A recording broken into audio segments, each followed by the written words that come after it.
Welcome to Quail's Knitting Nest. My name is Joy, and this is my nest. Today I'm going to tell you about some double knitting that I've been working on. I told you before about this book that I had bought from Alasdair Post-Quinn called Extreme Double Knitting. It was a reprint of an older book that he had put out, and I bought it from him at the Allentown Fiber Festival, which was online this year. And maybe 2 weeks ago now, we heard that he had had a fire. He lives in an apartment, I think in Boston, and the building went up in flames, and he lost everything, including his yarn and all of the beautiful samples that he had made that he uses for teaching. Everything was gone. Fruity Knitting decided to start a knit-along to help support Alasdair so that people could buy his patterns and get involved in his work and help support him to help him recover from this disaster. So I decided, hey, here's my opportunity. I'm finally going to do some double knitting. Now, I've done some double knitting previously in the past. In fact, not long after I started knitting, I made myself, no, I didn't make myself, for my daughter, I made a pair of double knit mittens. And I've done it here and there, but nothing serious. So I decided to start off with this. Now this is my swatch. He has a section in the beginning of what he calls exercises. So this is called the flower exercise. And this is my swatch. After having done the swatch, I realized that my gauge was going to be way off for the pattern which I chose, which I will show you is this.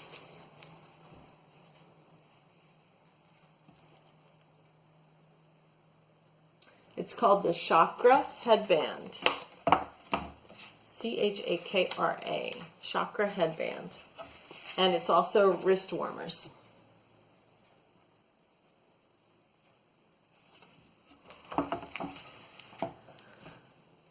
So I knew my gauge was going to be way off, and I didn't want to go down a needle size or find different yarn. This is the back side. Actually, I didn't even use this yarn that I used for the swatch, but it's the same weight. I used worsted weight. The pattern called for yarn that was 220 yards per 100 grams, which in my mind immediately means, oh, Cascade 220. And that's what I had in my stash, so that's what I was going to use. Only later did I discover that the yarn used for the sample, even though it's 220 yards for 100 grams, it's actually DK weight, so it's actually a lighter weight yarn. But I just forged ahead.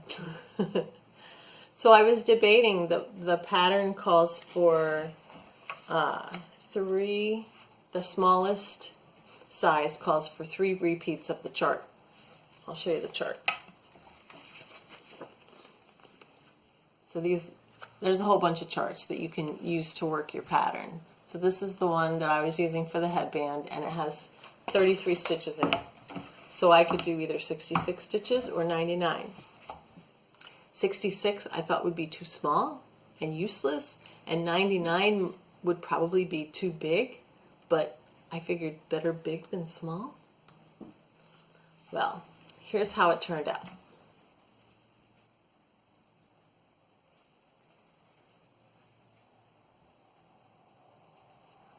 So it just goes around and around. And then there's the inside. Same thing. So obviously this is not going to fit on my head as a headband. So instead, it has become a cowl. And it's actually pretty nice as a cowl. It's quite warm. I mean, it's double thickness. So I'll try to show you. This is the cast on edge. For the cast on, he uses what I call a ribbed long tail. I forget what he calls it. He just calls it a basic double knit cast on. But this is what I use for ribbing when I'm working a hat or something that starts with ribbing and I want to do a long tail cast on. So the knit stitch is your regular long tail cast on, and then the purl stitch is its reverse, which if you've never done before, you have to think really hard about because you're doing it backwards. It's kind of like when you first learn to knit and you learn the knit stitch and then you have to learn the purl stitch, and it's just the exact same thing, only in reverse. It takes a while, but you get it. So that's the cast on edge. It uses both colors.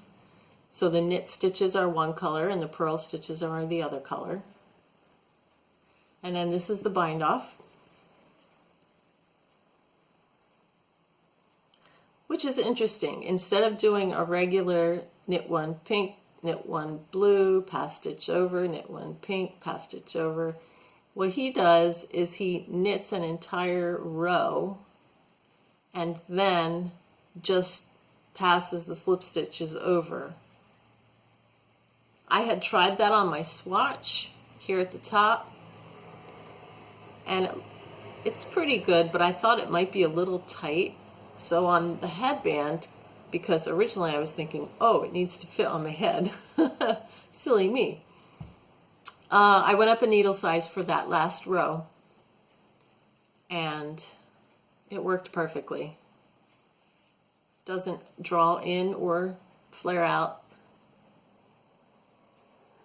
I did wet block this. I soaked it in water and then I put it on a balloon.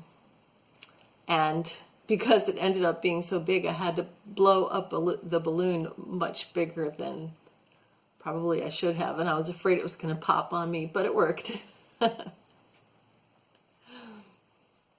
So this was I said this before, this is my swatch. So I was basically relearning how to double knit because it's been quite a while since I've done any of it. And then I used this as also sort of a warm-up pattern. I'm really happy with the way it turned out. I think it's cool. And it even goes with my pink shirt. So funny.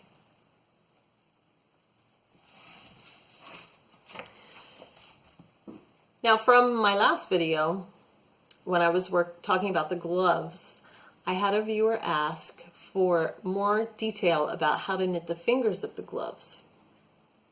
I went ahead and made a short tutorial. I will insert it here, and I hope it's helpful. In my last episode, I made these pair of gloves, and I had a viewer ask to show a little more detail about how the fingers are knit off the glove. So I want to show you on this glove. If you can see, the stitches come up off the hand and then they flow straight into the fingers. Same thing with the thumb. You can see on the side and the palm of the hand. So you divide the stitches that are on the hand, and you pick them up and you knit each finger individually. And then on the insides, then you cast on extra stitches to do the insides of the fingers.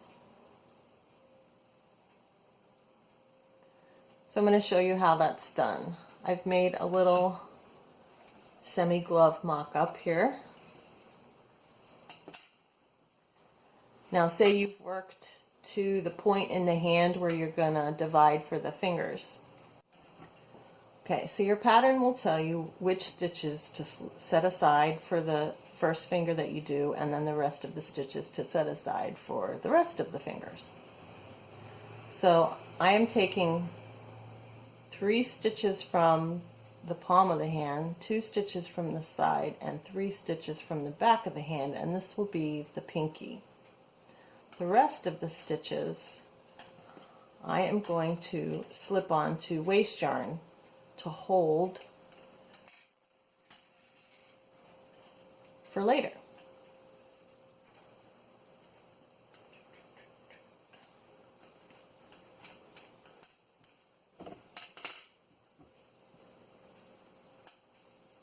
Okay, so now all my hand stitches are on the waste yarn. My pinky stitches are on the needle. And now I'm going to divide them up so that I can work on them in the round the same I would any other in the round knitting. So I have the front, the back, and the side, but I still need, so I have the side stitches, the 2 from the side, 3 from the front, and 3 from the back. So I still need the stitches in here. And your pattern will tell you exactly how many stitches to cast on for that.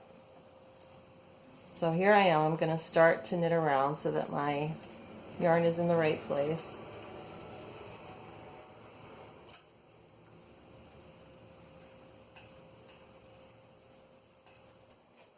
And it is a little bit awkward getting started here, I have to admit. Because until you join it in the round, all the needles are going every which way. Okay, so there's 2. And now I'm going to cast on 2 for the inside of the finger. So I'll just do a backward loop and put on 2 more stitches. Now I'm going to join this in the round.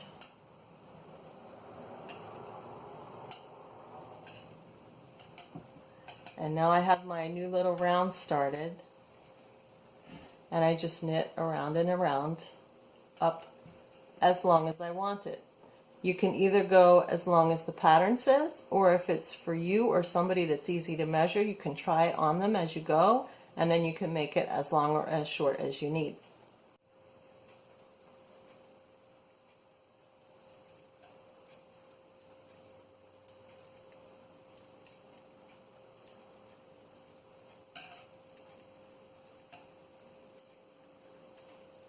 Okay, so here I've, quote, finished my pinky. So you saw me pick up this, or I had the stitches on, then I cast on a few for the inside, and then I knit up a little way. And your pattern will tell you how to do the decreases at the top. It's so few stitches that it's usually just a couple of rounds, and then your end, and you're off at the top. A decorative one like this will tell you exactly which colors to do when, but a basic solid one is just very simple to do, kind of like the top of a hat, only smaller. So now you want to pick up the stitches for the next finger. And again, your pattern will tell you how many stitches to pick up. In this case, I'm going to do 3 from the palm side, so I just take them off the waste yarn. And then I'm going to pick up 3 from the back of the hand side. 1, 2, 3.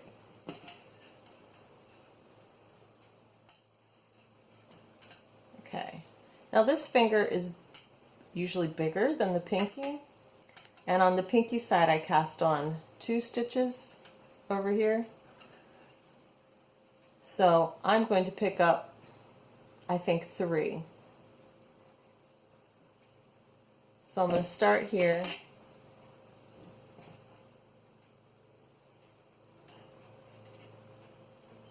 Pick up 3 stitches. And you just fake it. Wherever looks good to pick them up from is fine. So there's 3 picked up. Then I knit 3 across this needle.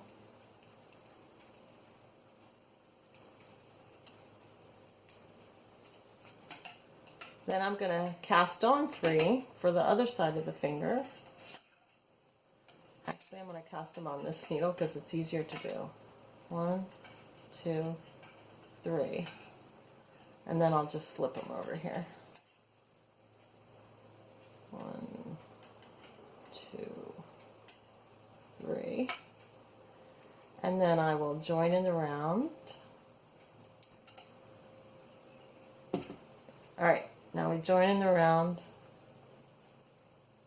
Find my working yarn. Start knitting. Okay, now I'll put a 4th stitch on here.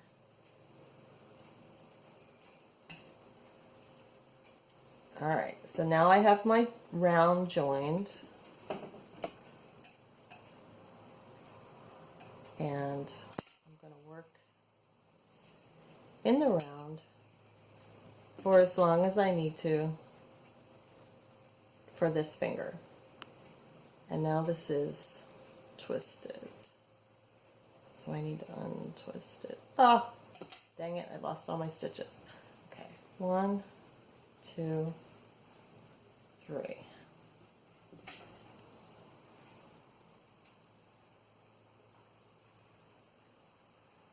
That first row is always the hardest when you cast on. Okay, 1, 2, 3. All right. And where you join is always a loosey-goosey join too. Okay, so now, here we go. Knitting around the same as before, like you would do with just the working yarn.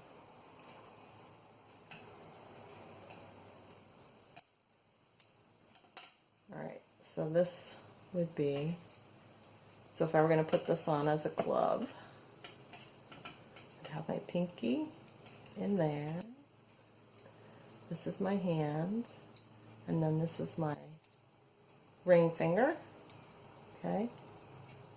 So I'm knitting around the ring finger, the pinky's done. You can see how they're joined from one finger to the next and how it comes off of the main body of the hand up into the finger. Oh, don't look at that side, that's kind of a mess. And then you would do the same thing for the middle finger and the pointer finger. Now, you will have holes between the fingers here, where you, from between the hand and where you cast on or pick up from the sides. And that's just a given. That will happen. So what you do is you take your yarn tails here and you use them on the inside to sew up any holes that you have between the fingers. So here you can see, or maybe you can't see, hopefully you can't see. So some stitches are going up from the hand here, and then in between I had to close the holes. And sometimes they're neater than other times. Actually, this palm looks pretty good. You can see here, if you look closely, that there's a little bump. That's from a cast-on stitch. Here it doesn't look quite so neat. Here's another cast-on stitch bump.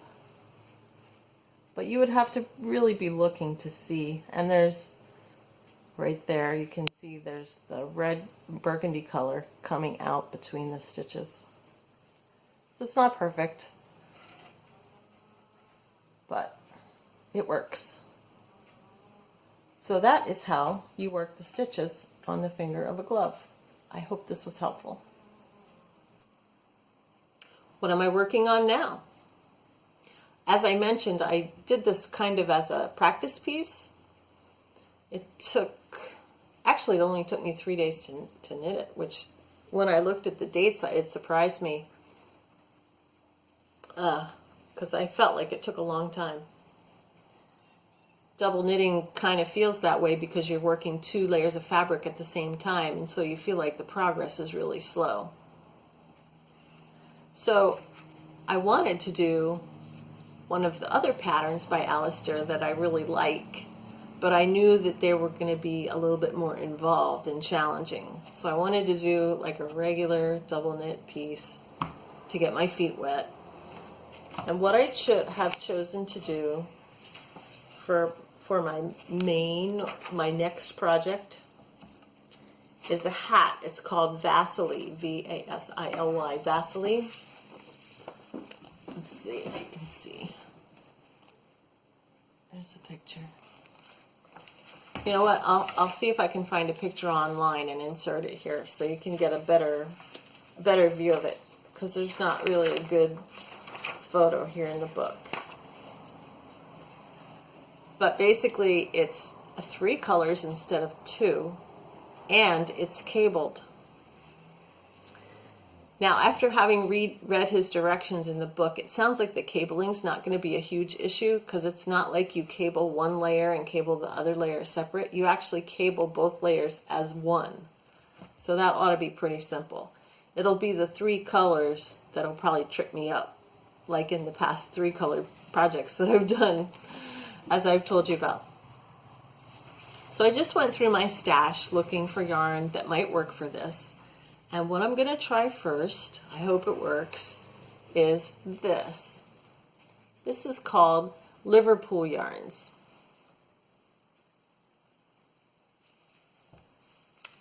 And this is 100% Shetland yarn that is grown, raised, sheared, spun from start to finish, all in the state of Pennsylvania, which is where I live in the States. So this is really super local yarn. And it only comes in natural shades. So I have 3 natural shades. This one is called Silt.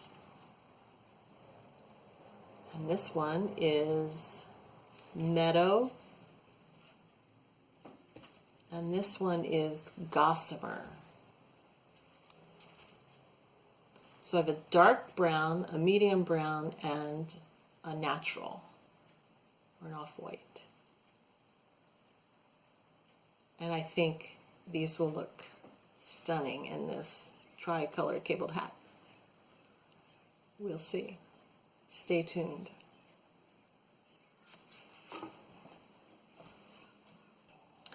We are well into the yellow phase now, where I live in Pennsylvania. Things are going okay so far. I've heard some troubling news from other states that have already opened and the virus spreading there, but we've only been in yellow, I think, 2 weeks. So if any virus hotspots are going to pop up, it'll be soon, because they say within 14 days. We'll see. What's new with you? Have you finished anything yet? Are you planning to start something? And how are you doing generally? Let me know down in the comments. I always like to hear from you. And until next time, take care. Bye-bye.